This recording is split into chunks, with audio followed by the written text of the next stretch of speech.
Vamos lá. Prazer, meu nome é Giovanni, sou representante da Espírito Santo Kitesurf, responsável por ela há 15 anos, ministrando e formando alunos na Praia de Camburi. Hoje eu quero fazer um vídeo aula básico, meu primeiro vídeo, quero estar melhorando daqui para frente, sobre o Water Start. É um momento muito crítico no final do curso, né? Eu vejo como um divisor de água, né? Tem gente que se decepciona e tem gente que se supera. É um momento que depende muito da sua atenção, dedicação e da didática que você tem. Vamos lá, vou citar 3 pontos, que é o que dificulta muito o início do Water Start, que é o que o pessoal apanha bastante. O primeiro ponto que eu quero citar é o kite. Vamos lá. Para mim poder calçar a prancha, para eu chegar a esse ponto de calçar a prancha, eu vou entrar para dentro d'água, vou fazer um body drag seguro, a média de 50 metros, para eu ter margem para o kite, caso ele caia para o lado direito ou lado esquerdo, tanto faz de onde você tiver saído, eu ter área para poder redecolar. E necessito do quê? Do kite parado, exatamente em meio-dia, para eu poder calçar a prancha. Se eu tiver o kite parado em meio-dia, repare uma coisa, eu consigo me equilibrar no vento. Um pouquinho de barra que você der, você vai ter sustentação para ficar apoiado no vento. O que acontece nesse momento? O aluno, quando quer calçar a prancha, ele vem tão adrenalizado, naquela vontade louca de querer sair, e ele já perde um pouco de noção do que está acontecendo devido à adrenalina. A adrenalina sobe, consome oxigênio, o cara não consegue raciocinar, as coisas não fluem. Esse momento, se o kite sair do meio-dia, for um pouco para a direita ou um pouco para a esquerda, você vai tomar o mínimo de tração. E se você não tiver postura correta na prancha e travá-la contra a água, o kite entra, vou dar um exemplo, para o lado direito, você não consegue segurar a prancha, o corpo vai, a prancha fica e sai do pé. E assim vice-versa, tanto para o lado, esquerdo e tanto para o lado direito. Ele cai para o lado direito, começa a puxar, a prancha vai, fica para trás e sai do seu pé. Esse momento, gente, é um momento de extremamente calma e paciência. Não adianta ficar nervoso, não adianta ficar estressado, adrenalizado. Ah, eu tenho que andar, porque não é assim, são fases. Você primeiro precisa passar pelo steady pull, que é outra coisa que eu vou falar mais pra frente, assim que eu puder. É um exercício que a gente faz antes do Water Start, que te dá base e noção do que você precisa para poder comandar e sair velejando. Mas o que eu quero citar são 3 pontos. Deixa eu resumir rápido isso. Kite, para mim fazer o Water Start, para me calçar, ele tem que estar no meio-dia. Ele no meio-dia eu tenho uma base de apoio, eu não preciso de colete, muito menos de nadar, se eu conseguir me pendurar nessa base de apoio. Você vai usar um pouquinho de barra para você se apoiar e isso vai te dar total facilidade para você calçar a prancha e se posicionar na janela. Primeiro ponto foi citado. Segundo ponto que eu vou falar, a postura do corpo. Neste momento de Water Start, muitas vezes, na maioria das vezes, os alunos já começam com os 2 joelhos flexionados, travando a prancha do seu fluxo. Por exemplo, o kite está me puxando nessa direção, eu estou querendo ir para lá, o kite está me puxando para lá, mas o aluno fica com as pernas travadas, freando o equipamento. Esse ato de Water Start, eu preciso de quê? De direcionar minha prancha a favor da janela de vento, a downwind, para eu poder conseguir tracionar o kite, a prancha entrar no fluxo hidrodinâmico dela, seguir a água em downwind e eu não frear o próprio conjunto. Esse momento, se eu tiver a prancha, os 2 pés dobrados e a prancha travada aqui na frente, quando você comanda o kite, você está gerando um ponto fixo. Embora você tenha um pouco de arrasto, mas você tem um ponto fixo. Isso faz com que o kite saia da janela e trabalhe na parte neutra.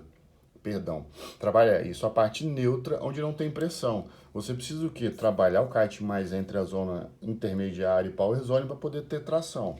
Só que se eu ficar com a prancha cravada, entenda, eu não vou conseguir transpor, não vou conseguir direcionar a prancha na água. Que isso seria o caso certo, né? E não aqui, ó. Aqui é o freio, é aqui que a gente usa para parar a prancha. Então, se eu quero fazer meu Water Start, iniciar meu Water Start, e já começo com a prancha freada, você tem dificuldade para sair. Porque você comanda o kite não vai conseguir acelerar, porque a prancha está em posição de freio, e o próprio sai da janela de vento e corre para fora. Percebe meu dedo? Se eu cravar um ponto fixo aqui, puxando para trás o kite, ele vai correr para fora da janela e vai sair a pressão. Se eu comandar ele e seguir em direção ao vento, eu consigo conectar e fazer o fluxo da água. Então, o que eu quero passar como referência? O que a gente precisa e o que eu trabalho muito também? Eu já peço ao aluno para ficar praticamente na posição que ele vai velejar posteriormente. Eu não gosto de deixar o aluno com os dois joelhos flexionados para primeiramente ter que subir e depois ter que se levantar e se posicionar. Eu ensino diferente, eu prefiro deixar o aluno já na posição que ele precisa, que no caso é mais ou menos isso aqui, ó. Ai, Pretinho, ajuda aí. Você vai ficar mais ou menos por aqui, ó. A prancha vai ficar aqui, ó. A downwind da janela, e não aqui onde ela estava antes, ó.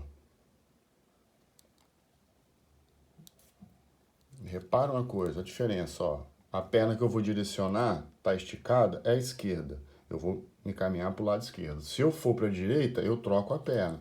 Estico a outra perna. Dobra uma, estico a outra. Seguindo essa regra, você consegue o quê? Comandar o kite para dentro da janela, ele vai te tracionar e você vai seguir em direção à água. Vai ser fato que você vai conseguir fazer o water start. Se eu puser a prancha contra, você não consegue. Então o segundo ponto é esse, postura corporal. Eu peço para ficar relaxado, deita na água, dobra a perna de trás, após você já ter calçado, né? Dobra de trás, estica da frente, tenta manter o corpo nivelado à água, que quando você der o comando de water start, quando você trabalhar, são dois comandos. É uma puxada para a esquerda, até ele chegar à zona intermediária, e outro comando para a direita, para tirar ele da zona intermediária e deixar ele quase na zona neutra ali para continuar a tração. Depende muito do vento e, do tamanho da pipa também. Se você tiver um vento forte, ele já por fora da janela já vai conseguir te puxar. Se você tiver um vento fraco, você vai ter que trabalhar o kite mais para dentro da power zone para poder ganhar tração com a vela, energizar a vela e ganhar tração e conseguir se locomover na água, se deslocar na água. Desculpa, perdão. A boca tá secando, mas vamos lá. Então, ó, segundo ponto, postura. Primeiro ponto, lembrando, foi o kite no meio-dia. Eu preciso dele em cima da minha cabeça para poder ter um apoio, para poder calçar. Ele não pode entrar nem para a esquerda nem para a direita. Caso ele entre, ele vai puxar o seu corpo e a prancha fica para trás e você cai. Ponto 2, posição da prancha de perna, corpo. Tá vendo? Fica em direção a downwind. Outra coisa que eu gosto de citar também é a posição na mão na barra. Vamos usar a mão um pouquinho mais para o centro da pegada aqui, ó, porque a ponta da barra é muito sensível, você não sente muito o equipamento. Você não tem tanto feeling de barra. Então pega um pouquinho mais para o meio, usa a barra um pouquinho mais travadinha entre o depower ali, entre o segundo e terceiro terço do depower, que você vai conseguir. Fazendo a segunda posição da prancha, o segundo detalhe que eu queria citar foi dado. O terceiro detalhe que eu quero citar é após o water start. Muita gente faz o water start e quer subir na prancha, quer ficar aqui em cima da prancha, ó. Sobe e vem para a motoca. Aí o kite fica lá em cima, o cara olha para cima, ele não tem resistência, não tem controle, a prancha chapa e o praticante cai. Acontece muito disso. Primeiro water start, o cara joga o kite para cima, comandou, ele não tem noção um pouco da janela, o kite vai para cima da cabeça, ele passa por debaixo do kite e perde pressão. A gente precisa de comandar esse ato inteiro e depois voltar o kite para 45 graus da janela, do lado que a gente preferia andar, que a gente escolheu andar, para continuar tendo tração. Nesse instante, nesse início, o aluno tem uma dificuldade de interpretar prancha, corpo e janela, e ele começa a fazer o water start, ganha a tração essencial que ele precisa, mas na sequência ele tira o kite, ele não tem noção ainda, ele deixa o kite para cima da cabeça e acaba que passa por baixo do kite e perde pressão. Você precisa de ter o kite a 45 graus na sua frente. Ele tem que ficar na minha frente, porque eu vou estar esticando, expondo ele em relação ao vento, vou estar energizando ele e vou estar ganhando pressão para poder me direcionar. Então, após o water start, o terceiro ponto que eu vou citar para finalizar é a postura do corpo. A gente navega mais ou menos assim, ó. Depende da habilidade aí, da flexão de cada um, mas eu navego mais ou menos nessa posição aqui, ó. Se eu comecei meu water start aqui, como eu tinha citado antes, se eu começar ele aqui, já nessa posição, quando ele me subir, repara, você já vai estar na posição de velejo. Então é menos sofrimento do que acontece na maioria das vezes. O aluno quer fazer o water start, consegue planar, ele vai para cima da prancha, fica ali em cima, ó, a prancha chapou na água, ó. Ela entra e o praticante cai. Então são esses 3 pontos que eu queria citar. Esse é o meu primeiro vídeo. Agradeço a atenção de todos, peço desculpa pelos erros, a gente vai melhorando, eu vou melhorando com o decorrer do tempo, e eu espero que possa ajudar aí. Se alguém tiver mais alguma dica para dar, ou se alguém quiser tirar mais alguma dúvida, perguntar mais alguma coisa, pode chamar em box que eu vou fazer questão de ajudar a você sanar esse problema aí. Mas é isso aí, gente. Um abraço a todos e bons ventos.